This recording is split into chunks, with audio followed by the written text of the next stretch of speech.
Hello and welcome to another episode of Pod is Life. On today's show, we are joined by several guests, but before we get to them, Brennan and I catch up on the latest NBA news. Kawhi Leonard has been traded to the Raptors. We give our quick reaction and analysis to that. Then we welcome on our friend AJ to talk all things British Open, the state of golf, and look forward to a potential Tiger versus Phil $10 million match, whether or not it happens. We're just excited about the thought of it. Then we welcome on our friend Colin to preview this weekend's upcoming Rugby Sevens World Cup. It's being held in San Francisco. You can catch it on NBC this weekend. Colin gives us all of the tips on who to watch, what you are watching, and more. Then Brennan and I do our weekly deep dive. This week's edition is on Netflix's new movie, Set It Up, a modern rom-com. We both really liked it. Make sure you check that out in the second half of this week's episode. Then we have our final World Cup date before giving this week's closing thoughts. Thanks for listening. Again, you can catch us on iTunes, Spotify, Stitcher, TuneIn, wherever you normally get your podcasts. And make sure to give us a follow on Twitter at PodIsLife1. Again, that's at PodIsLife, then the number 1. Thanks for listening.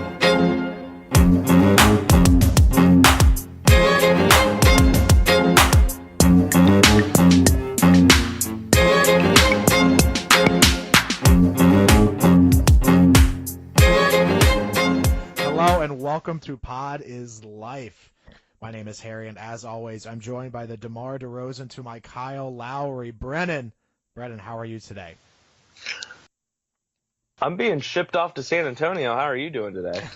Yeah. The big news today, Brennan. Normally it's a quiet Wednesday when it comes to this time of year, but we got the Kawhi Leonard news. We will get to that and much more. But Brennan, a pretty interesting show today. NBA offseason. Then we bring in our friend AJ to talk British Open. Our friend Colin joins us to talk the Rugby World Cup Sevens tournament this weekend in San Francisco. Our final World Cup date. Don't cry because it's over. Smile because it happened. Then, of course, we'll talk about what we watched this week, Set It Up. And that'll pretty much do it for today. But, Brennan, the biggest news, or at least the news that we're going to start with today, Kawhi Leonard, who you all remember I said about 2 weeks ago I didn't think he was going to get traded, was traded today. Yeah, not a great take. Not a great take. That take did not age well. Was traded from the San Antonio Spurs to the Toronto Raptors. Here are the basics for the trade, and then we can get into it, talk a little bit more about it. The Raptors get Kawhi as well as Danny Green. The Spurs get DeRozan, Jacob. I think it's pronounced Podol, because it rhymes with turtle, kind of. It's like Poto the turtle, and a 2019 first-round pick. So at surface value, this kind of combined a bunch of different NBA things and rumors that we knew. We knew that the Spurs wanted to trade Kawhi. We knew that the Spurs wanted to trade Kawhi to the East.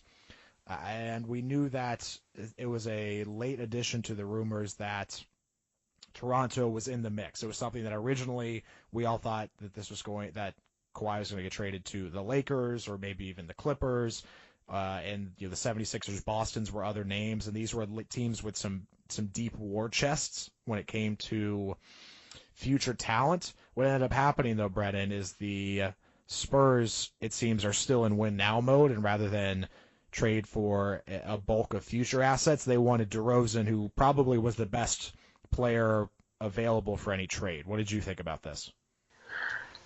Definitely DeRozan was the best player available in terms of teams they were talking to. I don't think Boston was parting with Tatum or Jaylen Brown, which those guys have more upside, obviously, in the future.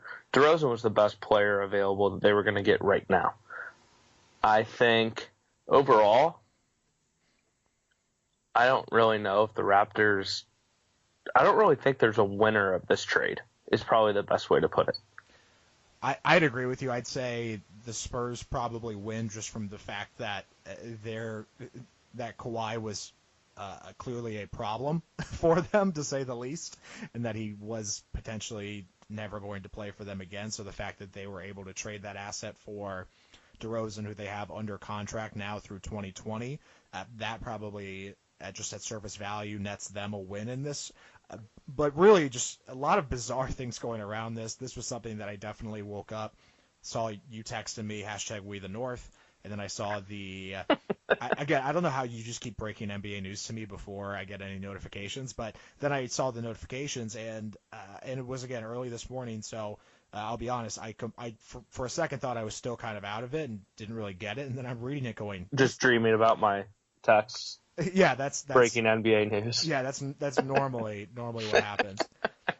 But Brennan, I was kind of just taken aback. I was like, this seems weird. I thought there would be a much larger package. The more time I've spent today thinking about this trade and kind of digesting it, it seems to make more sense. The best take really that I've heard or seen is that you figure Pop's got probably not too much time left with the team. He is probably 2 more years. Probably 2 more years. So you figure he's thinking, yeah, I don't care about 2020, 21 draft picks. Like, I need a team now for the next 2 years. Again, not that this would push them over the edge or certainly even get them to the pinnacle of the Western Conference, but at least it gets them to be more competitive than swapping Kawhi for a bulk of future assets. Yeah, I agree with that. And also, I just don't know how much you really were going to be able to get for Kawhi Leonard, simply because he played 9 games last year and nobody really knows where he is. Like, he didn't even put out like an Instagram video, which would at least show that he's moving okay and at least, up and at it.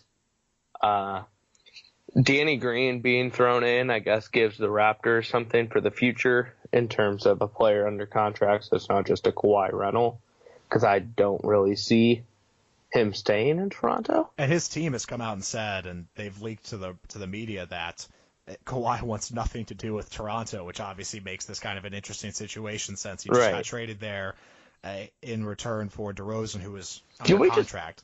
He's had a terrible year of PR. Yeah, I would not be my recommendation. Well, clearly the reason that his team has come out and said that he doesn't want to stay in Toronto is just to get ahead of this and say, hey, this isn't where we want to end up. This isn't where we want to be. But it wasn't their decision. It was the Spurs' decision to send them there. They thought that was their best package. But yeah, even before then, just a lot of things not being at several of the playoff games, and then being seen right afterwards being at a Dodgers game. This is kind of the culmination of a very strange year for someone that before this year started we all thought was probably the most quiet and least likely to have a lot of drama surrounding him player in the NBA. Absolutely, and it's just, I think he was trying to set a precedent of, if I can hold out as one of the top 5 guys in the league and try to demand where I go another player empowerment move, and it just flat out didn't work for him. Yeah, and I think a lot of that is that he doesn't really have the personality to do that, and the people that are doing his PR, etc., are not making intelligent business moves, in my opinion. And another business move that's been criticized a lot after this trade was announced, Brennan, was that the Toronto Raptors reportedly told their star player, DeMar DeRozan, over the Summer League that he would not be traded. And then, of course, he was traded today. So clearly the circumstances may have changed, and they, at that time, may have not thought that they were going to trade him or that he was even a tradable asset. But then, obviously, does not reflect highly on their organization when their kind of marquee, one, or at least one of their 2 marquee players for their franchise, they say, hey, you're not going anywhere. And then, about 2 weeks later, they say, hey, just kidding. Absolutely, yeah. The Raptors, we could do like a would you rather be the Raptors PR department or Kawhi's PR department. You fire the coach of the year, you tell your star player that actually is like the first guy that's ever wanted to stay in Toronto that you're not trading him. And then, obviously we went through with what Kawhi did. Like, who would you rather be in this situation? Oh, to try to right the ship? Yes. Oh, I think it's much easier. Honestly, it might be much easier for Kawhi to right the ship, because I can see a world where, honestly, if Kawhi started to come out and say, hey, like we really believed in my team doctors or in our team's doctors as opposed to the Spurs team doctors, and I feel like there definitely could have been some sort of spin or some stories about how their team just really wasn't comfortable and with him coming back from injury, and we kind of heard some of that stuff, but just all the things that keep coming out of Kawhi's camp are just terrible for his team, and really like the Spurs are kind of still on high ground. So I think it's almost easier for Kawhi's team to they could have had more spin previously, whereas for the Raptors, we kind of knew that there was going to be some off-season changes because when you get swept by LeBron that badly and he ends your season Again. 4 or 5 years in a row, it just seemed like there was going to be things that happen. But I thought it was going to end at the coach and they were just going to run it back. I did not see them going, hey, you know what? Maybe it's time we really just pull the plug on this whole thing. Which also, Brennan, could be maybe they're saying, hey, we're getting Kawhi. We're going to really kind of go for this. But if it doesn't work out, then it just kind of escalates their whole tanking rebuild starting next year. Right. Because Kawhi, I mean, maybe it will be a Paul George situation and he signs there. I just don't see that happening. I don't either. DeMar DeRozan is a very talented player to give up for that much under contract. And really, I don't think this makes them better than Boston. I agree. I don't think this really puts them. I think their ceiling is an Eastern Conference Finals appearance. Which was their ceiling for the past 5 years. Yeah, so it doesn't move the needle for them. For the Spurs, I think it's interesting. I think you give Pop a very talented player. Scoring option next to LaMarcus Aldridge. Yeah, and he's going to, I think, really use him very effectively. I think Pop's probably like, this is a guy that we're going to be able to scheme and plan around and have him in a positions to succeed. Now, obviously, that does not I don't even think that still gets the Spurs to the Western Conference Finals. Like, that would be overachieving for them. So this is one of those things where kind of just interesting because for both teams, it's not like this got them anywhere crazy. Like, everyone's pretty much exactly where they were at the beginning of today. And we just saw two pieces move for each other. Absolutely. There's nothing that was going to really put either team over the top in this deal. But Brennan, let's move on to probably the more important part of this story, which is that the saddest part. The saddest part is that this trade broke up the best NBA bromance that we had. And so Kyle Lowry and DeMar DeRozan, teammates, point guard, shooting guard for the Raptors. They had some fantastic press conference moments over the past couple years. They're all on some great clips on YouTube and really just obviously we don't really know, but like genuinely seemed like they really liked each other. I had just some great clips. And as I started to think about this, okay, well, who do we have left in terms of NBA bromances? And some of the big ones that came to mind also got broken up via trade or from free agent signing. We had Enes Kanter and Steven Adams when they were with the Thunder. They're no longer on the same team. Cameron Payne and Russ Westbrook used to have their big elaborate dances before Thunder games as well. Payne's now on the Bulls. I'm 99.8% sure. So really, we're kind of now left with like the next generation / second tier bromances, right? Yeah, it's really unfortunate. The ones we have left, probably Dame Lillard and CJ McCollum. Mm-hmm. I'm not putting John Wall and Bradley Beal in this discussion because I don't think they like each other. I don't think John Wall likes anyone in the Washington Wizards organization. If throwing Dwight Howard in the mix is going to be fun. Nothing saves a locker room like Dwight Howard. Right. Lonzo and Kuzma, minus the whole diss track thing. Lonzo telling Kuzma he doesn't know who his dad is. So not a great look. That part not great, but I think that part not great. The rest fine. Rest of it great. They're probably our best hope for if they took if the two of them, if their bromance takes a step up this year, that'll be good for us. I think that's our best shot to really replace this void. The last one, the return. I'm home, baby. Channing Frye coming back to the Cavaliers to pair up with his bro, Kevin Love. Yeah, I like that Arguably the best one. I like that one, too. But just still so sad. We need NBA So needs a good sad. bromance. And Well, what I do appreciate is that at the beginning of today, when I was kind of looking into this, I googled NBA bromances, and Lowry and DeRozan were on the majority of these lists or these articles online. And then right before we started recording, I was checking again, and when you just doing the same exact Google search, almost every article was about how this bromance is over. So I'm glad that NBA media, NBA Twitter is all collectively grieving together the end of this relationship. And rightfully so. Yeah, I mean, as we should. We didn't really grieve them when they got swept by LeBron every year, but it's over when it's over, you know? It's over. Are we going to do another song title in here? No, that's really the other one I'm going with. Brennan, speaking of things being over, other free agent news. Shams, Yahoo's premier NBA insider, his contract is up at the end of the month, and Yahoo announced today that he will be a free agent, that he will not be, at least at the moment, re-signing with Yahoo Sports, and so he will be kind of then going to the open market. Pretty huge news considering that he's been at the same peer, the same level as Adrian Wojnarowski. Adrian with Woj of ESPN. Yes, thank you. These past couple of years. So likely suitors for him. You'd figure ESPN has Hot as life. Yeah, us if we can get our financials together, get a credit line out there. We'll throw our hat. I'm throwing our hat in the ring right now. Yeah, we'll shoot him a tweet. We'll DM him. DM. Come on, we're better than just random tweets. We slide in this. But you figure ESPN has to have some interest, although I'm not sure if Woj just like, hey, like we don't need both of us. Like if you have two ESPN insiders, or if you have two NBA insiders, do you not have one? Is that how that works? But plot twist, NBA bromances, Shams and Woj could be it at ESPN.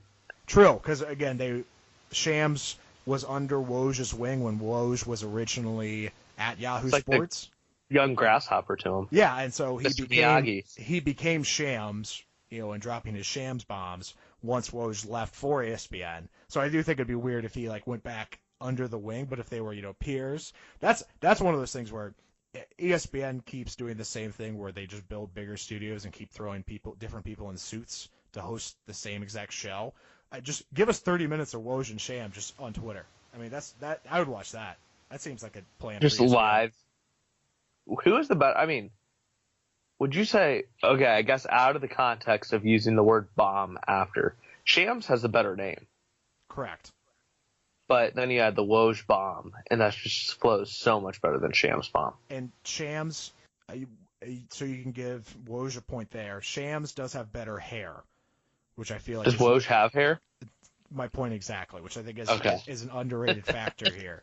But I'm just kind of curious to see where he goes. Interested to see if Fox Sports decides to throw a hat in this ring. I don't think that I haven't. Heard I don't think they're really into the whole like reporting. Jay Glazer, I guess, would be their biggest one for NFL, but they aren't into like the whole.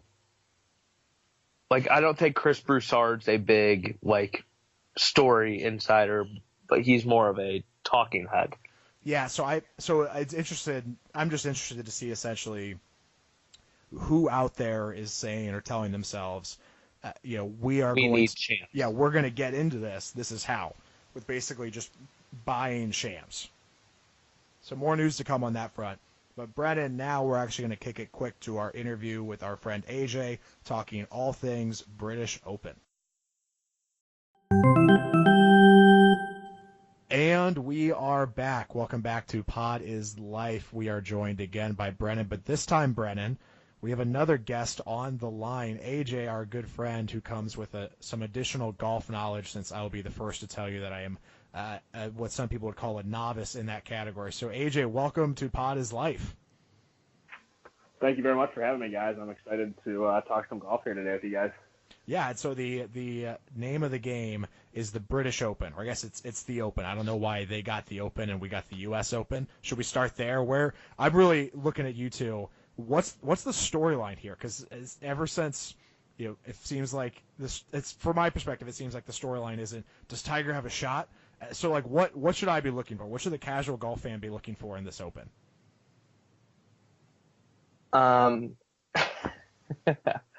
So basically, I'm looking at the guys that are kind of not your necessarily top five that will be able to win here. So I think Tommy Fleetwood seems to be the dark horse candidate that people are talking about. Ricky Fowler will be a guy that I think all golf fans are pulling for because he seems to be the most popular golfer without a major. Jordan Spieth's been cold for a while, so maybe he gets hot here. I don't know, AJ. Who are your picks? Who are you thinking? So the Tommy Fleetwood name is definitely. I was a little shocked that you said that, but it is definitely a name that has stuck out a little bit to me. It just seems like he's playing some really good golf recently. And then, like you said, some names that are outside of the top five are definitely some that can kind of stand out. Wasn't necessarily on the Tiger bandwagon coming into this, but former swing coach Hank Haney did choose or pick Tiger to win this week. He said that he expected him to win again this year. Coming into the year, didn't really think it was going to be a major. But with the way that he's playing and the way that Carnoustie is going to be set up this week and the conditions that they'll face, he thinks that he has a really good chance to make a run this week. So I'm definitely going to be keeping my eyes on him even a little closer than I already would have been, and would be a lot of fun to see him make a run. One thing that he's going to have to do to be in a position to do so is going to have to be to get off to a good start Thursday, which is something that I kind of feel like we haven't seen him do yet this year. So bright and early Thursday morning, going to have to get off to a good start and put up a good number, I think, to make a real run. Oh, for sure. I feel like that normally when I'm checking in on Tiger, it's that I get the notification that he's had 2 bogeys in a row and is +6. It's normally the first time that I hear about Tiger, like halfway through a Thursday. That definitely seems to have been the trend so far. He's made some pretty decent runs on the weekends and has gotten himself back into contention, but it's kind of been a little bit too little too late thus far in the season. So if he can get off to a good start here on Thursday and at least keep himself in the running and not put up a +3 or 4 number, depending on how bad the conditions end up being, I do like his chances to at least hang around, and then come moving day on Saturday, if he can play like he has in the most recent tournaments and make that big move Saturday, we could be in for a pretty interesting Sunday with Tiger in the chase. Yeah, let's switch over and talk about the conditions, talk about the course. So it's a links course. So what does really that mean again for the very casual golf fan like myself that watches 4 Sundays a year, the 4 majors? How's a links course? I know it's much different, but what does that really mean for somebody like Tiger or some of these players? Who's really at an advantage or a disadvantage because of it? I think a guy like Tiger, who has struggled with his game off the tee at times, can be in a little bit better shape than otherwise on some other normal traditional courses that you'd see stateside. There's a lot less wooded areas, so off the tee it should be a little bit more wide open, as well as the fact that most of the courses over there, it's so windy, everything gets so dried out. You're going to be seeing a course on television that kind of looks like it's in pretty bad shape in terms of the color that we're used to seeing over here. And that can really help the ball roll quite a bit off the tee. So he's not necessarily going to have to take driver out of the bag a whole lot, which can really play into those low classic Tiger iron stingers off of the tee and keep him in play. So that's why I do think that he can make a run. And it really just opens the field up for a lot of guys who maybe aren't as long as the Dustin Johnsons of the world, and just kind of keep them all a little bit more level off the tee, I suppose, because they're not going to have to take driver if they're not able to keep that in play typically. Brennan, what do you think? Yeah, I was going to say the same thing about, a lot of these guys will be able to hit either driving iron, 2-iron, 4-iron off the tee, and not have to worry about losing a ton of distance because the ball does roll out since it is so dry. One of the guys that I think may not normally be as long off the tee, but it could benefit him playing this style of course is Mark Leishman. So he has 3 top 10s in his last 4 opens. Yeah, he's been playing real good golf. And he's been playing well this year, and that's a name that hasn't been talked about a ton, I feel like. So he could be someone that can take advantage of just the conditions overall. Guys that, like AJ said, that normally struggle, like keeping it either in play or in the fairway, will be able to kind of not have to worry as much about that. if I'm not mistaken, Jordan Spieth, I believe, hit one over the Titleist equipment bus last year. So it seems like pretty much everything's in play at the Open Championship. It really is. You just get a wide open track. Not to say that there isn't trouble. You'll run into some unique bunkers at courses like this. You'll run into a lot of that long, pesky fescue on some areas of the course as well. So there definitely is the challenges. No, they're not going to be going out there and setting course records, especially with whatever the weather and wind conditions end up being. But to kind of put in perspective real quick for those who may not be paying attention to the other tournaments, Ricky Fowler actually was out playing, I believe, the Scottish Open last week, get used to the time zone difference and play a similar course.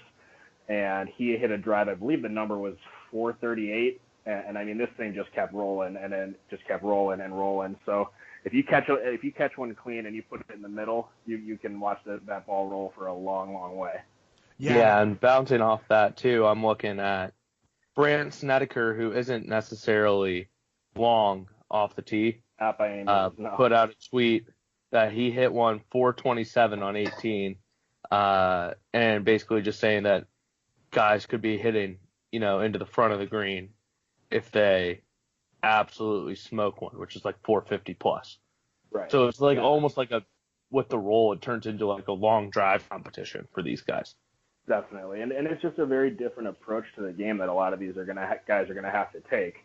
We're used to, again, you see the bright, luscious green golf courses here that they're playing on a weekly basis, and guys are taking balls real high in the air, landing them soft, and sucking them back towards the pin. It's just a lot different approach that you have to take. You're going to see guys taking less club, landing approach shots 10, 20 yards short of the green and rolling them up, which is just such a different way than they're used to playing on a week-to-week basis. So it's whoever's going to be able to really dial in that distance control and get a feel for how long or short the ball will roll out on the ground that really is going to have a great chance to put themselves in contention early on. And is this one of those courses and one of those events where, like, if it just starts pouring rain, do they just like play on, play through? Just am I remembering this right? Where like weather's just really could be a huge factor. It sure can. Anywhere in that part of the world, you can get some bad rains and winds that can combine together and really make some nasty conditions. You may have heard leading up to this, they call Carnoustie Carnasty at times. With how difficult of a course it can end up being based on the various weather conditions. So these guys really do have to be prepared for anything. And that's part of the reason why I think guys like Ricky, and you're starting to see more and more guys do it in recent years, get over there and they'll play a Scottish Open event or they'll play other European Tour events to get over there, get themselves acquainted with, again, the time difference and the various winds that they might see. Because you could be out there in the morning versus the afternoon and see all sorts of different weather patterns and winds. So just really got to be prepared for whatever it throws at you. No, for sure. Real high level here. So you guys mentioned Ricky Fowler, probably the most well-known or most talked about golfer that hasn't won one of the majors.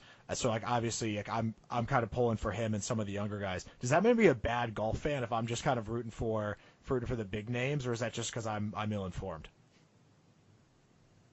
That might be part of the Tiger effect, to be honest, because in AJ, you can either agree or disagree with this take.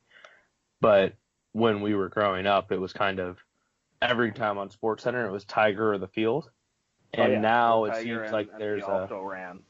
Yeah, and I think now there's a bigger group of extremely talented, and I would say even probably more arguable why people are rooting for people like this is that whole group, the Spieth, the Justin Thomas, Ricky, they're just extremely likable guys.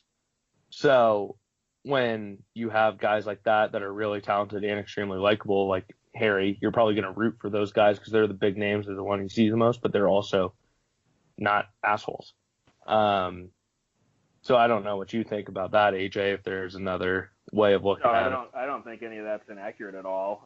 Harry, I don't know if that would make you a bad golf fan by any means. It's definitely, there are those handful of names that are thrown out there, and they're out in front of you, not only on the golf course, but in their various commercials that they appear in and whatnot. So I don't think that makes you a bad sports or a bad golf fan. Ricky Fowler has always been one of my favorites. So I think that it'd be great to see him win, and I think he's prepared himself pretty well by getting out there early. But like Brennan said, I mean, there's those handful of guys that kind of always seem to cycle through, whether it's Ricky or Justin Thomas or Jordan Spieth, Jason Day, what have you. But I think that kind of goes back to how spoiled we were during that Tiger era, because it was always Tiger and then the rest of the field. Whereas now we've gone over a year without Jordan Spieth winning a tournament, or it's close to a year now. You know, he's just kind of been in this slump, and Ricky has yet to win a major, and Justin Thomas had that stretch where he was dominating but hasn't won recently. And it just kind of goes back to how really impressive and unbelievable the Tiger dominance was. And none of these young guys who are phenomenal golfers have really taken that place atop golf yet. And Tiger is still this big story, even though he's not winning. So I think it's just kind of interesting to see that we really haven't replaced Tiger in a sense. Yeah, probably. He's going to be in a similar realm of LeBron when LeBron finally hangs up the boots, where it's just they'll just be a kind of a void in the NBA, even though that the NBA certainly doesn't have the same kind of they won't have a talent problem, but there will be a lack of a star. So I totally get that. Of course. And we'll jump into Tiger again in a minute here, but just finishing up with Ricky, obviously hasn't won anything yet. I don't think this will be the line of demarcation, but do you see a world where if we go another half a year where Ricky doesn't win a major, but he's always kind of in the hunt? Is it something where we'll start to get the Wednesday sports radio takes that he's just not clutch, or are we getting into that realm, or is golf a little bit? Is golf safe from those takes just because it is to some degree a randomness to it? I don't know if it's necessarily safe from those takes. Yeah, I don't know if it's safe, but I think it's a lot harder to say that maybe he didn't achieve what he should have, or that he underachieved, I guess, is an easier way to say that. I don't know if you can say that to this point. He's been competitive in countless majors, many other tournaments. He has a handful of tour wins. Personally, I think it's just a matter of time until he puts it all together. It's unfortunate that he hasn't gotten one at this point. Who's to say if it happens this week? But I would say it's just a matter of time here in the next year or so before he does find himself on top at one of these major events. Right. And Harry, when you asked that, I immediately went to, Sergio didn't have a major for the longest time and won the Masters last year. And it was a lot easier for American sports talk radio to hate on Sergio. From Ryder Cup he made it real easy. Yeah, and he's just kind of not that likable of a guy. So I think people will go after you if you aren't as likable in a game like golf, where it is, quote unquote, gentleman's game. If you carry yourself the right way, if you don't really cause like a scene or anything, people are kind of going to tend to root for you. And Ricky's a really likable guy. But I agree with AJ. It's a matter of time for him to put it together. I do hope it happens sooner than later, because I would like to see. As do I, because it's only going to get harder for him, I think. Yeah. The longer that he doesn't win, because maybe he doesn't win this one, and then by the time the later parts of the year or next year come around, maybe Jordan's back in form. Right. Or maybe Rory finds it again, because he's another guy that's kind of fallen by the wayside in terms of what we had come to expect from him for those couple of years. Yeah, because he was supposed to be the next Tiger. Exactly, yeah, and so that's just, again, kind of goes back to we're just waiting for that guy to take the next step and just kind of arrive as the guy.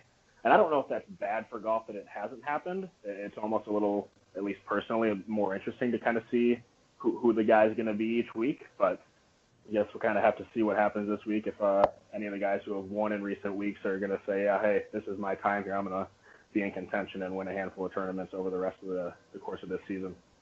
All right, guys, let's wrap up on the Open. I'm curious. We'll start with Brennan and then go AJ. What are you most looking forward to? What are you most excited about for this weekend? I am looking forward to that kind of the group we talked about, especially just there at the end. Ricky, Rory, Jordan, see if any of those guys can kind of figure it out. If Jason Day is my favorite player on tour, so I would love to see him do well. But overall, I don't think we'll see a scorecard lower than a 65 for any particular round. I think probably around 6 to 8 under might win here. Looking forward to some long drives. And I just want it to be competitive. I don't necessarily want to see someone run away with it. It's always better on Sunday if somebody's, in the hunt, or if there's 4 or 5 people in the hunt. If they're those big names, then I'm going to be really happy. So I think what I'm looking forward to is to first and foremost just see what the weather conditions are going to be for these guys. See if it's going to play along and be conducive to some good numbers, or if they're going to be thrown into the gauntlet of rain and wind throughout the week. I plan on being up for the morning tee times on Thursday, and I come back from work right away, get a little nap in, and be up bright and early at 2 o'clock or whenever it is that it starts. So I am looking forward to that part of it. In terms of specific players, we mentioned Ricky. He has always been one of my favorites, so I'm hoping that he can perform well. And then other than that, just again, I think Tiger always has that draw to everyone's kind of hoping that he can put 4 full rounds together. So that's definitely a point of interest for me. And then finally, I think would be Phil, coming off of a couple of weeks where he had some bad press, and that was kind of out of character for him. So I'm kind of interested to see how he bounces back from that, if he can put that aside and be competitive in this event. Not necessarily a course that is probably conducive for him, but just kind of to see how he can bounce back personally from those couple of weeks of bad press or questionable actions on his part. And so my hot take is that he'll get really close to 80 again in a round. Ooh. Really? Yeah. I can definitely see that. I hope that's not the case, but I'm not hoping for it, but I would not be surprised if there's as long as we're not steam coming off of my mic from that take. You could get sound effects for that.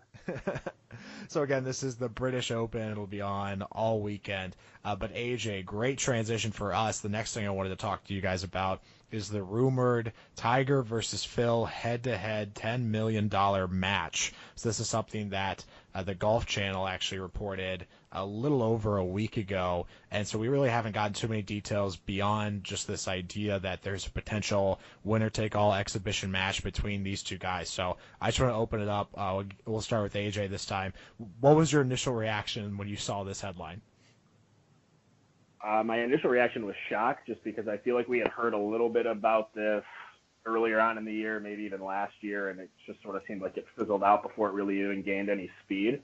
So seeing that headline a few weeks ago or a week ago, whenever that was definitely shock. And then it turned very quickly into an extreme, probably not healthy amount of excitement and hype. Because I think if this is something that they can actually get done, it is going to be must-watch appointment television. So I don't know if Brennan has any differing thoughts on that. I feel like everybody I talked to was extremely excited about it, and I think this is something that they need to make happen. Yeah, when I first saw it, I was like, let's put it on TV now. Just overall, if it's practice rounds. Yeah, like practice rounds, anything. I mean, they had their practice round together. Mic them both up the whole time. Yeah, I'm all in on that. Oh, yeah. Let them talk shit. Yeah. And just basically, I would love for HBO or Showtime to get this, and not ESPN, where it would have to be censored, and just let them talk exactly however they want to. Oh yeah. Yeah, this seemed even like a Fringe. I could see Amazon making if they really wanted to be like, hey, let's up our live viewers. I could see them making a play for this too. Shout out to Amazon Prime Day today. Yeah, spent $100, saved $100. So really, what happened? It was kind of like a break even, if you want to call it that. Yeah, it was like they paid you to pay them. They paid me to pay them. So I'm with you guys on this. Obviously excited. Again, from my perspective, these are two of 5 to 7 golf names I know, and so I'm like, oh, these are two of the guys. But then when I kind of thought about it a little bit more, my next thought was, is this like the equivalent of if Wizards Michael Jordan decided to play one-on-one with the Trailblazers Scottie Pippen? Is this something that everyone was like, oh, cool, they're going head to head, but we wish we could have seen this 10 years ago? Is this just is this, obviously it'd be better if it was sooner, But does that really take away from it, or is it still going to be kind of a must-watch? I think it's must-watch. Still. Yeah, I agree. I don't hate that take or that comparison even. I think it's actually it's pretty accurate and makes sense with the names and the points of their career that you used. But just with the way that golf's different and how you can play past what most would consider the physical prime within other sports. Had this happened in the early 2000s when Tiger was still dominating and Phil was always kind of chasing at his heels, I think if you could go back and do that, of course, it would probably be a little bit better. But, I mean, anytime you're talking about these two guys and then you throw a $10 million price tag on it, I think it's just, I mean, that's incomprehensible for most of us. So, especially if it's their own money. I don't know if either of you guys have found any confirmation on that. Is this money that their sponsors are putting up, or is this coming out of their own pocket? I hope it's out of pocket. Do you know what that is? Because if it's out of pocket, everything else will be so much better. Yeah, I haven't seen anything either. The light reading that I've done indicates that there may be some charity element, which would make sense. But my guess is that it's going to be them fronting this. Or partnering with somebody. All I want is a duffel bag of $10 million cash. Drop the bag. Yeah, and it's following them around. Drop the bag on it. Have them tee off right next to it every hole. Yes. That's all I want to see. I guess like the only frame of reference too that we have of this, and AJ, I really didn't know about this until kind of doing some research on it, but Tiger and Sergio did a much smaller scale of this, I think in 2001, where they played around for like 1.2 million. Yeah, I vaguely remember that. I don't have really any information or knowledge on it much past I remember, hearing about it. But yeah, I mean, obviously a much larger sum of money. I mean, I think this has to be, again, must watch TV, mic them up. Let's make a big production out of this. Well, and 2001 is pre-social media and early internet, so you can imagine that even if that same match for that same amount of money happened today, it's a spectacle still, just because of the people involved and the fact that it would be a something that you could watch on Twitter or follow along on any social media and constantly online. Right. So just probably no shock that I didn't know about that either, because it happened so long ago. Right. Yeah. And I mean, and now everyone's going to have their opinion. They're all going to be able to be live tweeting it, doing podcasts like this. And it's hot take media. A huge topic of conversation. Blog boys. Right. Two G's exactly. and a Z. But yeah, I mean, I think one of the quotes that just kind of can put it all into perspective is, I think it was Phil that said, if we want to do this, let's do it. I'll play for whatever it is Tiger said, I'll play for whatever it is as long as it makes Phil uncomfortable. So that's kind of the beginning of the trash talk. I think of Tiger pretty much saying, I like my chances to take him for any and all that he's worth. So I hope they're able to get this done sooner than later, because the longer they push it off, who knows what happens with either of their careers, or if the energy for people like us fizzles out. So I think they got to take this and run with it. Oh, it'll be hyped up like no other. If there's actually, once the date's set, there will be promos, there will be commercials, there will be everything. Well, and that brings up another point that, again, I don't know if either of you have any more insight on. Can the PGA touch this in any way? Can the PGA be associated with it? Does it matter where the money's coming from if they can be associated with it? Is it a bad look for the PGA that an event like this could happen without them being involved and potentially be more of a draw than their weekly events? Like, is there a bad part of this for the PGA and the golf world as a whole? In my opinion, the only way this would be bad for the PGA if it was that young group that we were talking about. Because, kind of like you said, these guys are past their physical prime.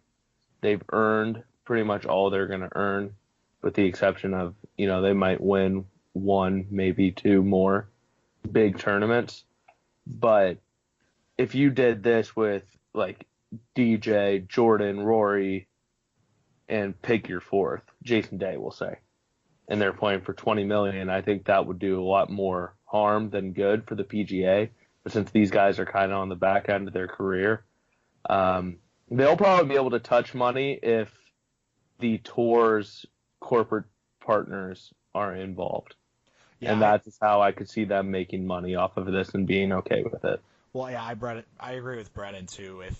If it was that younger group, I think it would be huge red flags to the PGA saying, oh crap, because they are golf, and so if the future of golf says, hey, what if we just kind of partner with an HBO, with a Showtime, with an Amazon, and we get our money that way, and we step outside of this vertical, I think that'd be a huge red flag for the PGA, considering that it's not that it's Tiger and Phil at different stages of their career. I think PGA would love to have some sort of part of this. I'm just not sure. I think they're probably wondering the same deal with how do they fit into this equation, whether it's whether they kind of help with the organization or the execution of the event, or the money, or the partnerships. I think they're probably curious as much as we are, as where do they fit in without taking away from whatever Tiger and Phil actually want to do, getting in the way of that, and B, not hurting their brand or any of their partners.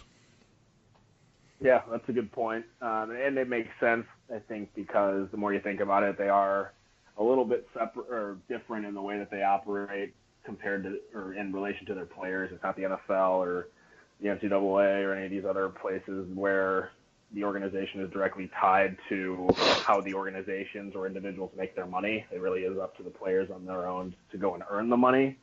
No protecting the shield here. Right, there you go. So yeah, I mean, I think it'll be interesting just to see. It seems like there's a lot of moving parts and pieces, and some different variables as to how, when, and where this can all take place. So it'll definitely be interesting to see it all unfold and come together. Again, like I said, hopefully sooner rather than later.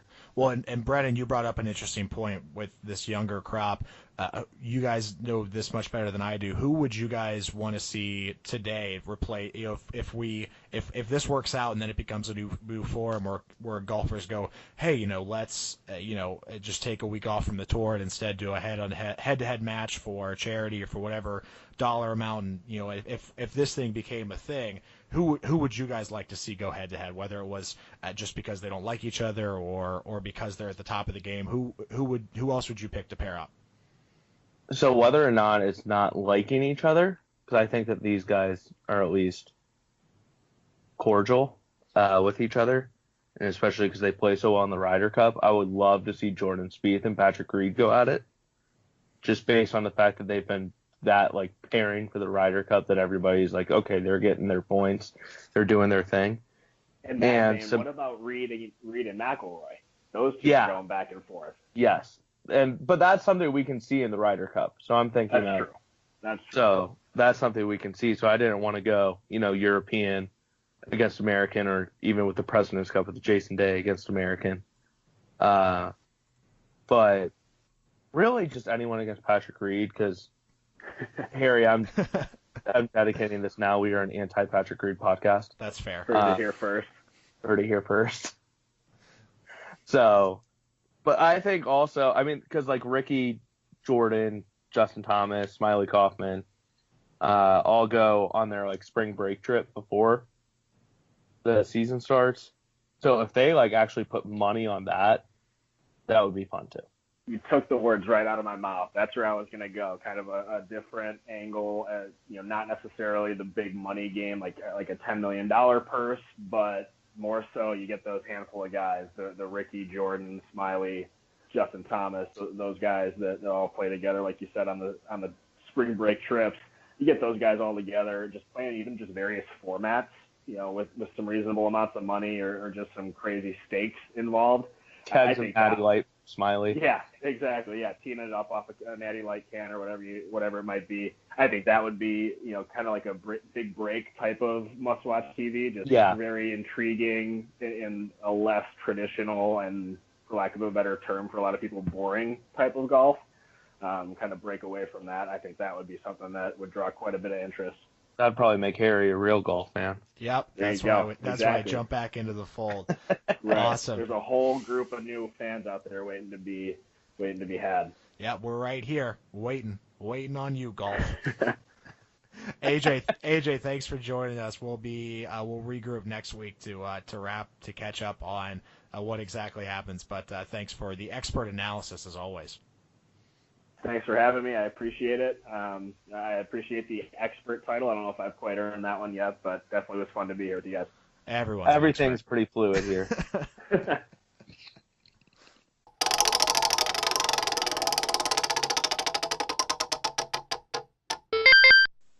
And we are back. And Brennan, you know what? We're going to kick it to another interview, this time with our buddy Colin Doyle, talking about the Rugby World Cup Sevens tournament this weekend in San Francisco.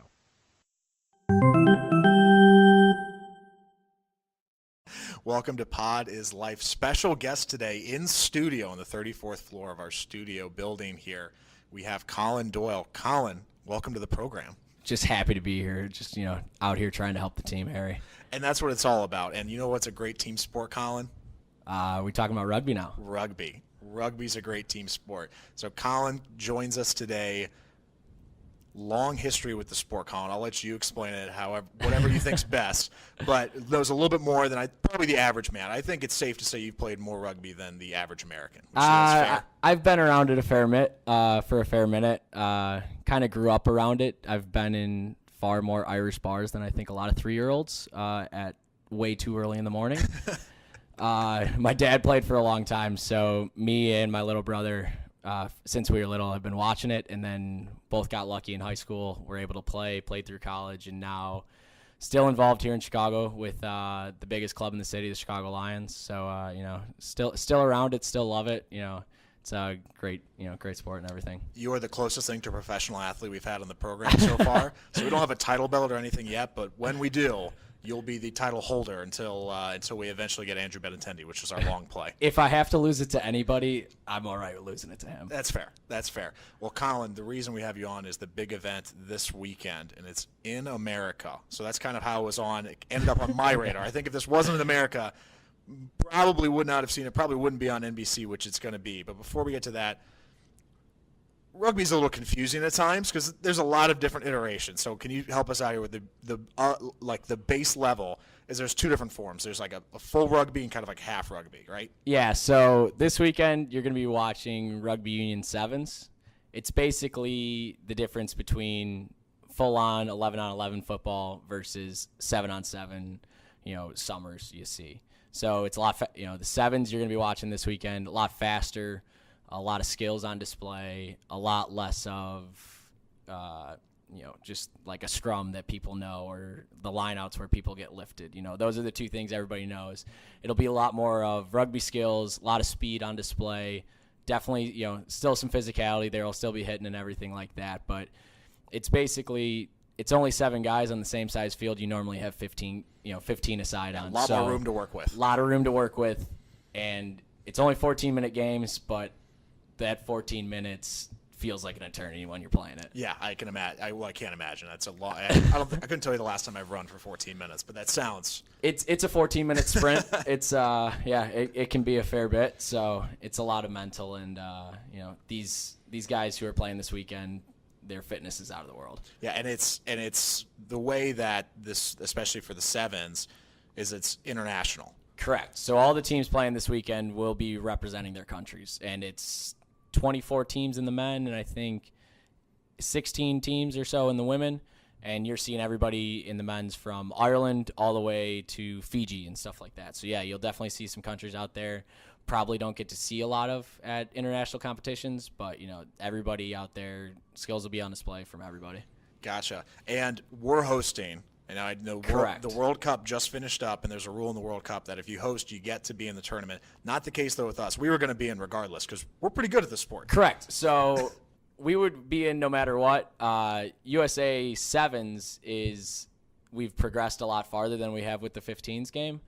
Last couple World Series, we're right there on the cusp of finishing in the medals and stuff like that. We've won some of the series stops. And we're really starting to see some of the dividends paid that some of the people have been putting in for years. And, it's definitely – sevens is a sport that translates pretty well from crossover athletes, from football, basketball, stuff like that. So that's definitely – if you're going to put the – where are we at on the world scale, sevens is the one we're higher at. Good to know.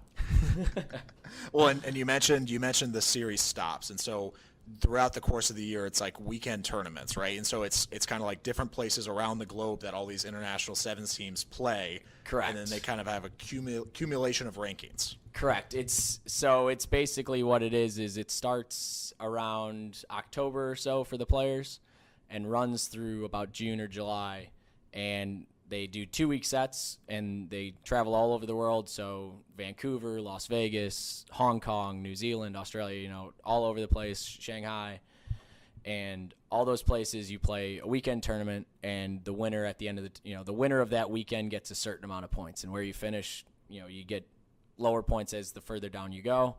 And at the end of the season, whoever's accumulated the most points, they're the series winners for that year. Gotcha. But that has nothing to do with this weekend. Correct. This weekend is a completely one-off. It hasn't happened since 2013, so it's a pretty big deal. They're bringing it back. It's good to see back on the schedule because it is, a nice way to see all the teams come in kind of at the end of the season. I'm sure some of the teams will be, looking towards 2019 of maybe bringing some guys in they didn't get to see as much of in 2018 that they wanted to, but definitely a good way to kind of end the season. All the teams will be out. They're all, all kind of be scrapping for the title. And so again, it's the Rugby World Cup Sevens tournament this weekend. It's the big kahuna. This is we just went through the series. USA finished fifth. Yes. Fifth in the series. A little out of contention, but right there in the hunt. Definitely. They had an opportunity to finish fourth there at the end of the season. Ended up not clinching it like they wanted to, but definitely a respectable fifth considering how the season started for us. We lost our best player who got voted World Player of the Year in 2017, the first term of the year, so he was on the sidelines for a fair amount of time this season. So definitely, coming back, winning Las Vegas this year, and then finishing fifth. You definitely, not as high as we wanted to, obviously, but, definitely some positives to take away from this year. Well, and we get a chance now to really kind of put a bow on this year with this tournament. Exactly. In San Francisco. So let's switch over to that, switching gears. Is there such a thing as a home field advantage in rugby? I know we finished fifth, but, could we be considered a favorite since we're hosting? I think calling us a favorite might be a bit of a stretch, but I definitely think we'd be a dark horse and if you were looking for, maybe a little bit of an outsider to bet, USA is probably right there. USA always plays good in Las Vegas. We've made the final or won it last couple years. They're always a tough beat in the Las Vegas stop that is on the 7 series. So it's definitely that home field definitely plays a part, especially being in San Francisco. A fair number of the players are from California, so I'm sure a lot of family, a lot of friends there. Favorites, though, for the tournament, you always have to look at South Africa, Fiji, New Zealand. They're the big three. The big three, yeah. Yeah, they're the big three any year. If you look at the standings at the start of the year versus the end of the year, they're always going to be up there. They're always, in that medal round competing for those final 2 spots and competing for the titles. So they're definitely who you have to look at as favorites. The weird part for this is the format of the tournament is very different. The format normally is, round robin, and then you move on to the medal round. So if you lose it, if you drop a game, you can come back from that. This tournament is just a straight knockout the whole way through. It's just elimination, March Madness style. It's March Madness style, 1 win and 1 loss, and you're out. So which for a sport like rugby, where it can be kind of, some degree of randomness. Especially in sevens. Sevens is a game where a 21-point lead isn't necessarily safe. Mm-hmm. And you score in batches of 5 or 7, right? Correct. So it's 20. A 3-score lead, I guess a little easier. A 3-score lead is not necessarily safe in sevens, just because with so much space on the field, games can get flipped very quickly. So to say that it's a one loss knockout tournament. Trying to pick this tournament, I'm definitely not happy I'm not the bookies this weekend trying to put odds on who's winning this one. Well, when this tournament last happened in 2013, was it that same format? Is it just something that they're like, did whoever's planning this just not check out the rest of rugby sevens? No, this is what they've always done with it, and it's part of the reason is just with it being a 2-day, just a quick 2-day looking for the winner, and then also with it not being a part of the series, they can kind of do what they want with the format. And it is definitely for the fans, especially new fans here in America and stuff like that. it's a cool way to watch it because there's stakes at literally every game. And if you're only able to watch 2 or 3 games, it doesn't, you will know who's moving on instead of with round robin play. If you don't watch every game or if you're not familiar with the other teams that are involved and stuff like that, you may watch 3 games and have no idea who's good, who's moving on, who's in contention for the championships and stuff like that. You might have no clue. Exactly. So it makes it a little easier for the casual fan. It definitely brings some huge excitement to the game because every game matters no matter where you're at. Well, and for the casual fan, I want to see if you can help the casual fan out. So if they turn on NBC this weekend, they see rugby's playing, what are some good rugby terms for them to throw out? Impress their friends. And some rugby terms I know at least are just fun to say. So what are some good ones for the folks at home? One you'll probably hear a lot is knock on. That's if somebody fumbles it forward. Another one that everybody loves is the scrum. That's where everybody comes together and pushes. Love a good scrum. Exactly. Another one, line out, another set piece. That's the one where everybody describes it as, do you lift people like cheerleaders? It's a bit different than cheerleaders, but yes, somebody very large is getting lifted in the air to go get a ball. Otherwise, it's, like any other sport. It's good runs, guys putting steps on each other, and stuff like that. A lot of speed. That's the big thing for sevens is you got to be fast. You got to be fast and you got to have good footwork. That's why it did not work out for me. My sevens career never came to fruition because of those 2 factors. Colin, what else for this weekend should people be looking out for?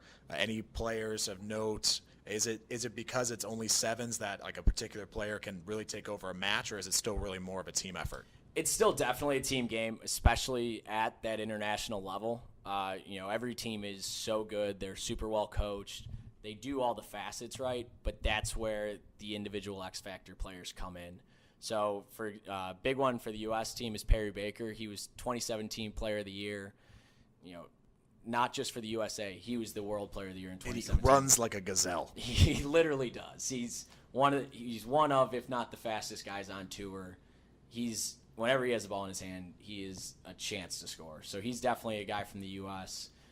Basically, any of the Fijians, if you want to see rugby played in its most fun form, they're the ones to go watch. They always, no matter what's going on, they always look like they have a smile on their face. It's totally carefree, and it's amazing watching what they do no matter what. And it's another good word to say, Fijian. Fijian, yeah. And everyone... Gesundheit. And everyone out there is an absolute monster from their team, whether it's offense or defense, and they love doing both. But one to definitely watch this weekend in the men's bracket is who could be a bit of a Cinderella if we're gonna go March Madness style is Ireland. They're not an official series participant. They've been getting a lot better through these last couple of years. They've really started to invest into sevens, and they're definitely a worry if you come up against them. They're not somebody you want to see on your side of the bracket and coming up against you, especially if you're one of the bigger sides who's looking for the easiest route possible. Yeah, I would never want to play Ireland in any sort of rugby style sport. On the women's side, it's probably going to come down to, like most of the tournaments, Australia, New Zealand. New Zealand's definitely had their number the second half of the season, even though the Australian women won the series. But the Black Ferns are definitely coming in with a lot of the momentum and more tournament wins this year. Colin, 2 other high-level rugby questions for you. One, there's a lot of sport of the future conversations going on with soccer and even lacrosse in some instances. Do you think rugby should be a part of that conversation? I definitely think it should. For example, here in Chicago, the growth from when I played in high school to now has been huge. And rugby is the fastest growing sport in America, actually. So I definitely think rugby needs to be in that conversation.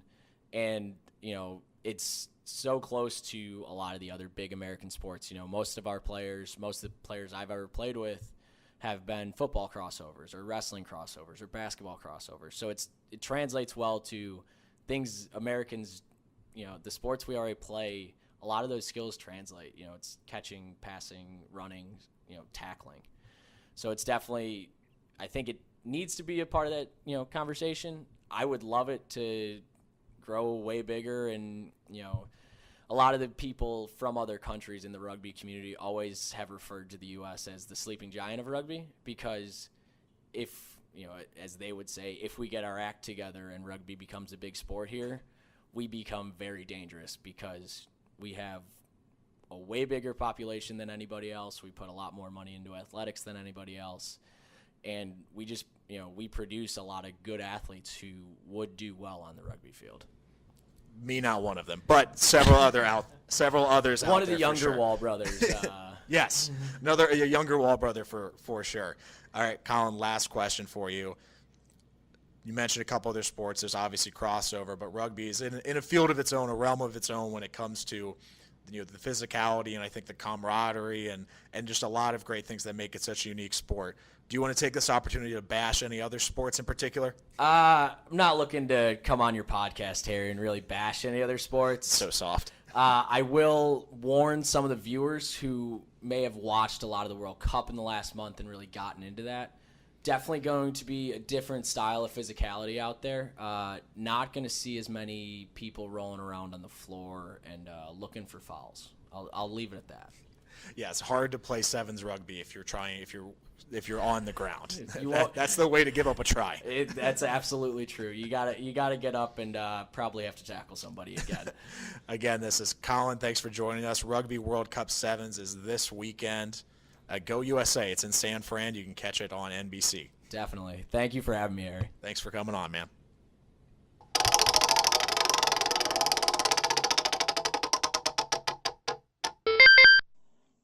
And we're back. Brennan, are you ready? Born ready. Again, if you're sitting, stand. If you're standing, sit. Because Brennan, it's time for the final, the last, the World Cup date.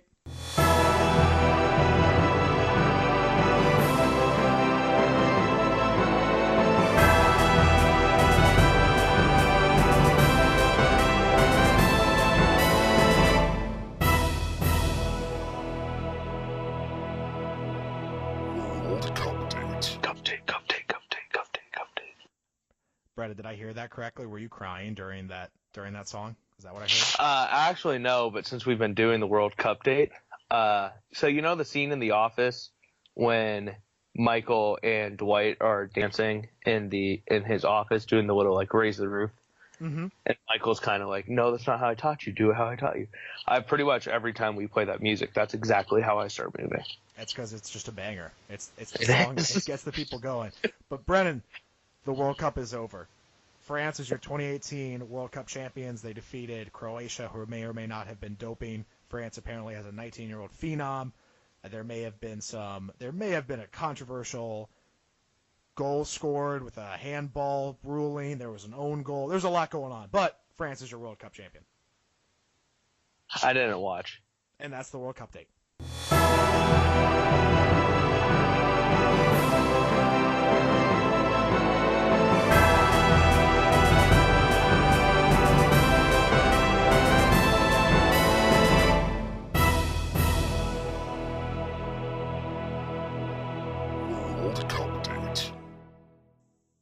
Brennan, this week we watched Netflix's Set It Up. You chose this. This was Netflix original. Netflix original rom-com. We both like rom-coms. I don't think there's anything wrong with that. That I sent this to you on Snapchat because I watched it on Sunday and I said rom-com Sunday fully under effect. I think I'm going to make that a new thing for me. I'm Take a different rom-com and watch it on Sunday. Yeah, probably hungover. You kind of want to be laying down anyway. Why not watch a little romantic comedy, get some laughs, maybe a few tears? Well, and I forgot because it's been a while since I'd watched a rom-com, and especially like a more modern or recent rom-com. But there's a lot of elements of a rom-com that I really enjoy. It kind of always follows the same or a similar-ish structure. And as I was watching along, I was like, not that I knew things that were going to happen, but I just forgot how much I enjoyed that. Kind of just the way that these stories are usually told. The storylines are pretty good normally. Yeah, they really draw you in quickly. And this one was no different, Brett. And so Set It Up, again, Netflix original, kind of the movie that they're touting the most right now, along with just a few others. But it's their premier rom-com, at least at the moment.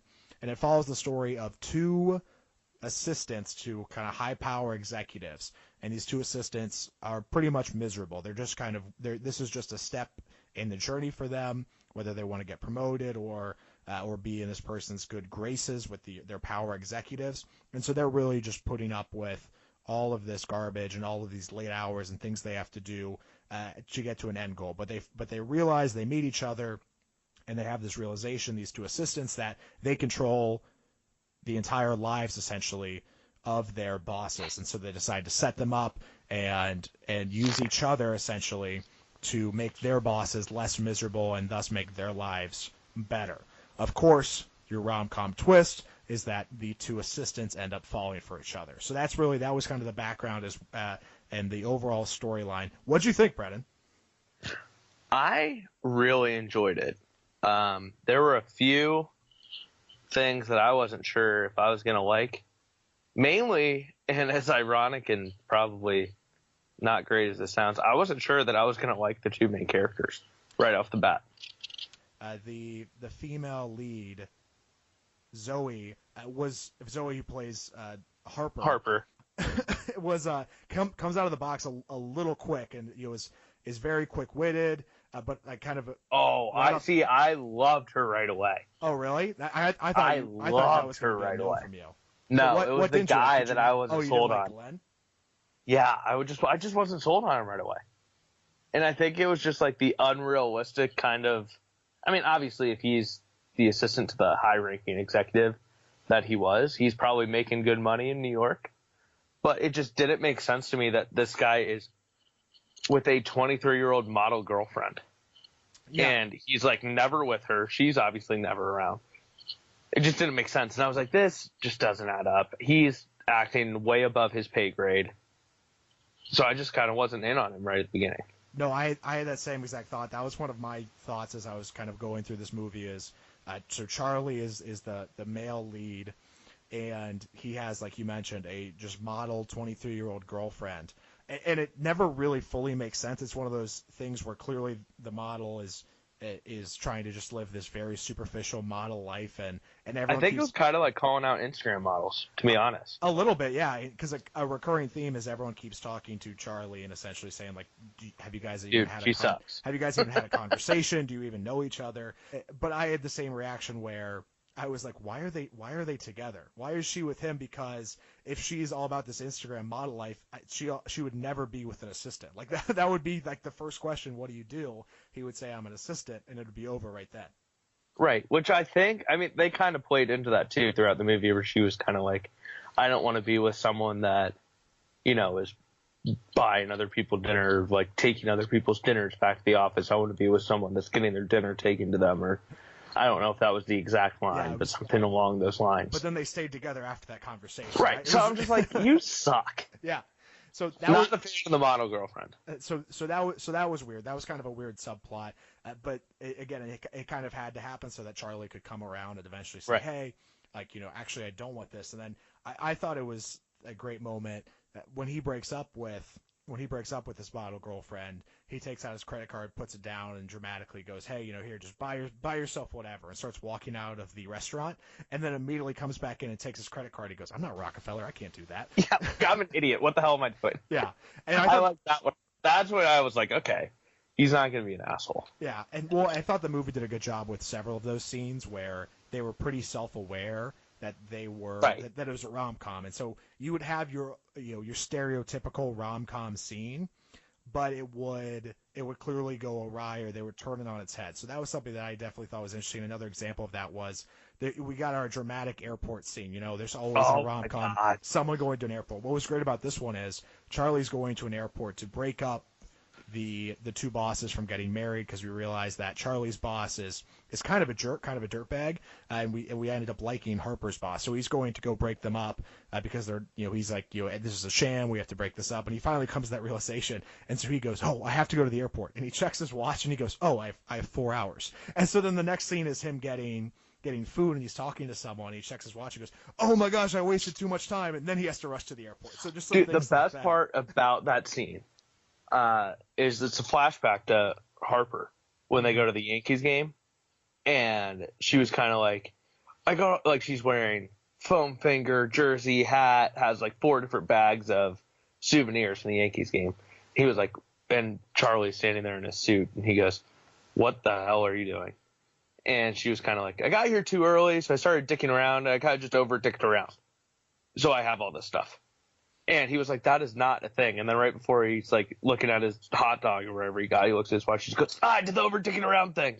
It just takes off. And I was like, that was clever. Yeah. No, And it's that like scene is so relatable because we've all found ourselves in a situation where like we don't really know what to do, and next thing you know, we've wasted 2 hours. Oh, for sure. Yeah. Where you have an awkwardly long amount of time and you don't know how to fill it, and so you fill it incorrectly. Right. Next thing you know, you just like walk around or like you drive around. You're like, I don't know what to do with my time. And then so when Charlie finally does get to the airport, again, kind of turning these usual rom-com tropes on their head, he's yelling to the couple and telling them, you know, what he wants to tell them, and finally being honest and truthful with himself and with them. And everyone's like, but the airport's not empty. Everyone else is like actually interacting with them. They're like, "Yeah, you should be with this guy." And he's like, "No, that's not it. Like, that's not why I'm here." And so I thought that was great. No, too. listen, that's not why I'm here. Yeah, he's like, no, that's not why I'm here. Please don't. Yeah, please no. So I thought that was great too. Brennan, I did have a couple of things that I kind of picked up on, or that I was like, that's interesting. I didn't completely agree with in this movie, so I'm curious if you had any of the same thoughts. Okay. Harper works at a essentially like a sports outlet, a sports magazine, online spot where there's sports news. It's basically like The Ringer. It works at essentially The Ringer. As you're watching this, there's maybe one TV in this entire office, which for a sporting place seems a little low. I definitely would have taken the over if you gave me the line at, half a TV. Yeah, absolutely. And I think that the only one is in her office, if I'm not mistaken. Yeah, so if you're any of the people that work at this place who's supposed to be writing about sports or being a sports journalist, probably hard to do your job if you can't just casually follow along with any major sporting events during the day. Right, and I guess in their defense, we never really see the big room that's blocked off by glass doors from her office. True, so there might be screens in there. Maybe. Yeah, potentially. If we're stretching it. Also, in the same breath, the Harper's boss, who's played by Lucy Liu, Kirsten, was a sports journalist and apparently a very, very good at her job. Didn't take shit from anybody, and so then she decided to pivot and start this company. It seems like it's for somebody, and the movie tries to portray this as like a budding company, a company on the rise. She at least seems to carry herself like they are tremendously successful, even though they technically are still quote unquote a startup company. Yeah, absolutely. I'm looking on here because there was one of the lines that I loved in this movie, and I can't find it. It's the one where they're at Becca's, which I think this is something that you would find interesting too, where they're at Becca's graduation engagement party. Mm-hmm. And Harper's like, "I need pizza," and she's wasted. And Becca fully knows that there is pizza coming, and she just doesn't tell her about it. I thought you could read this two different ways, right? So it's Becca's engagement party. Her best friend and roommate Harper is wasted, and she's like, "Hey, I need pizza. I have to go." And she goes, "Oh, okay." And then the second they leave, the pizza actually arrives. And this entire night, Harper's been with Charlie, and so clearly, you can tell that they're getting along well. And they're spending the evening together, and this is kind of the start of them maybe falling in love with each other. But as you mentioned, the act of kind of shoo-shooing her away, I think there's two different ways to read it. A, she didn't want her drunk friend to be there ruining the party. Or B, she was like, "Oh yeah, I know that they'll get to spend more time together if I just let them go on their pizza adventure." So which way did you read that? And then I'll tell you how I saw it. Since I have been searching for this line this whole time, and I still haven't found it, I would describe myself as a romantic, so I'm going to say that it was the latter, where she was, "You know what, I see them kind of hitting it off. I'm going to let them do their thing. It should be a great, they look like they're crushing it. I'm going to be a good wing woman. Do it." Did you take it that way? I think that's how we're supposed to take it. I think that's how they wanted us to take it. So you're just saying I'm falling into the rom-com trap because I'm a romantic. I think that's how they wanted. I think that's how they wanted to portray this scene. But I took it the other way, and I think they easily could have made it be like, without a doubt, the rom-com route of like, hey, no, you guys go, because it could have been like, oh, like, you got this pizza, like, this isn't my favorite pizza, like, we have to go get my favorite pizza, like, they could have very easily had this not be a question. But yeah, I kind of read this as, oh, like, I don't really like Becca anymore, she's kind of a jerk. Yeah, I mean, I could see, I didn't really like Becca at the start, to be honest. Yeah, or kind of a really tangential character. She has what, like 3 or 4 scenes? Yeah, so you don't really get to I guess we both apparently had strong opinions on her, but I don't really think that she did anything great for the movie. No, I agree. Besides that one line that I can't figure it out. It's when she's talking about her fiance and how he's like a dork, but she still loves him. Yeah, that was a really good line. Such a great line. That was a really good speech. I like that a lot. Heard that, and I was like, I'll probably steal that when I propose to a future. Yeah, this week, right? Easy. Easy. Brennan, you mentioned the Yankees game. That was a kind of a neat scene as well. So we get to see, that's where they first set up, a quote unquote real date between the two bosses, and then the two assistants get to be together to watch it happen. They get them set up on the kiss cam. What was interesting, though, that you and I both noted is, we've talked about him before, Andrew Benintendi. You know him. I know him, allegedly. Him and I may or may not have been at the same 6th grade basketball tryouts. He may have made the A team. I may have not made the A team. He may have not made any team. I made A team. It just may not have been the A team. But regardless, there's a scene, if you're watching closely, where they say that Andrew Benintendi's up to bat, and then they cut to a Red Sox who's batting, who is not Andrew Benintendi. The reason that I know this is not Andrew Benintendi. Is that the person that they show who is batting is black, and Andrew Benintendi is without a doubt is very much white. It was kind of like our Doug is white from Hangover. From Hangover, yeah. I'm like, that is not my Andrew Benintendi. Andrew Benintendi. I'm 99% sure it was Jackie Bradley Jr. Could have been. So we talked through this. There were so many easy fixes to make here. 1, have a sports person in the room be like, no, Andrew's a white. 2, you don't have to show him batting. You could just show like a thing or like a scene of the whole field and be like, now up, Andrew Benintendi. And 3rd, which I think you liked or you brought up, what was the 3rd one you said? The 3rd one was that you could have just no, I think you mentioned it. It was, you didn't have to show anybody batting, or no. The 3rd one was. So that's what I just said. The 3rd one is you didn't even have to say the name. You could have just showed the batter. So a bunch of different quick fixes for this. None of them happened though, and so I'm sure again that whether this was Netflix just doesn't care. Yeah, clearly they do not care about sports accuracy like we do. But it's just interesting, and really over here. This is probably more realistically, Netflix had to probably pay a certain sum for the rights for to show the Yankees and the Red Sox logos and everything, and they probably were like, hell, we're paying for this anyway, let's just drop a name in there.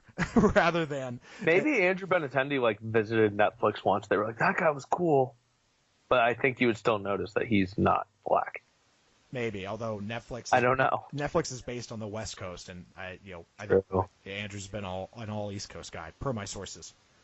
Per your sources, Ohio's on the East Coast, so. Well, I mean Boston, so I mean I was going more Cincinnati, Columbus, but Ohio's East place. Anyway, Brandon.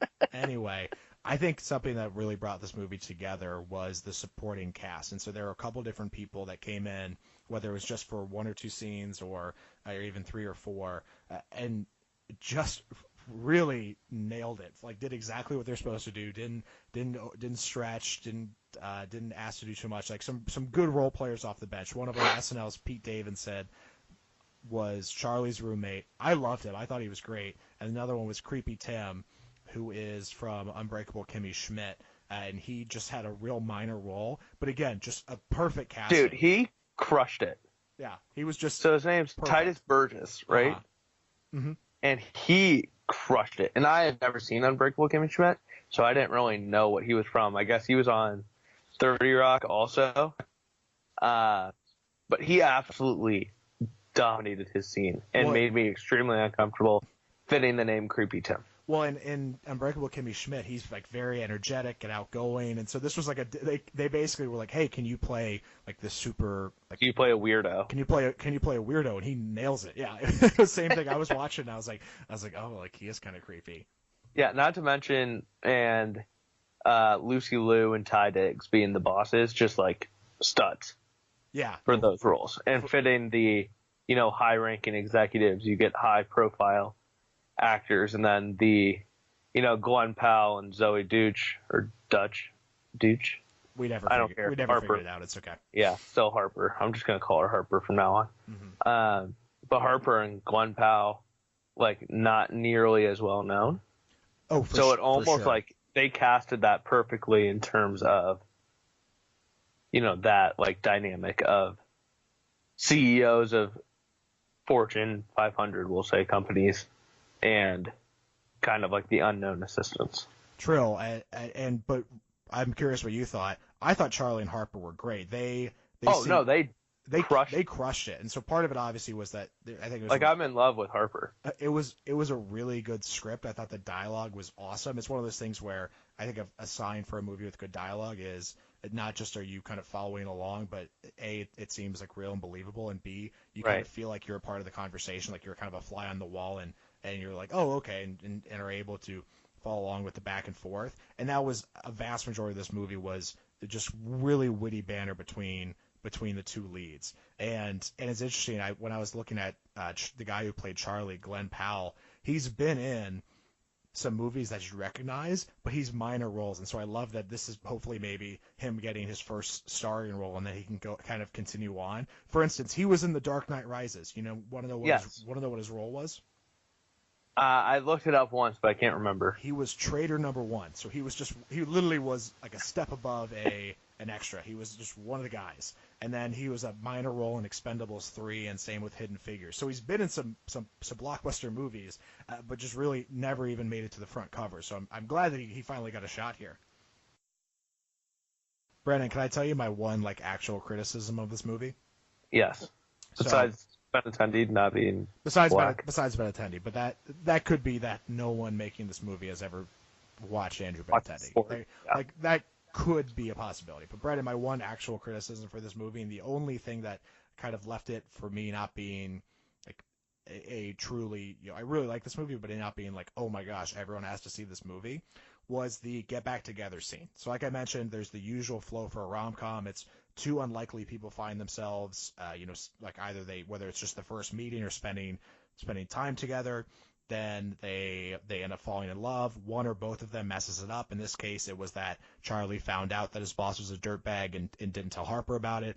And then it all comes together when one or both of them say, hey, I'm sorry, and they bring it all back together.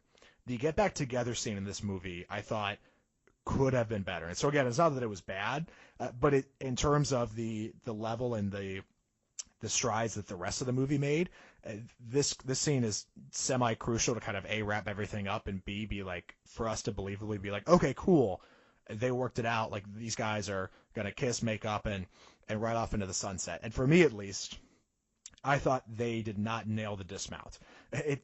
Because essentially what happened was they both are like, hey, we changed, we've grown, like you were right, I was wrong, I should have listened to you, and the whole thing. And then they divulge into their usual witty back and forth, making fun of each other before they kiss and make up. But it seemed very cookie cutter to me. It seemed like, okay, it was is. cookie cutter. Here you go. What'd you think? It seemed like they were trying to wrap it up. They knew that had to be the final scene. I would have liked a little bit more in terms of post that, even just a, hey, we're together, quick wrap it up type deal, instead of just ending on their kiss in front of her office, whatever, where I guess he used to work too. I thought that was cool though, how he was just kind of standing out there, basically looking like a complete dork.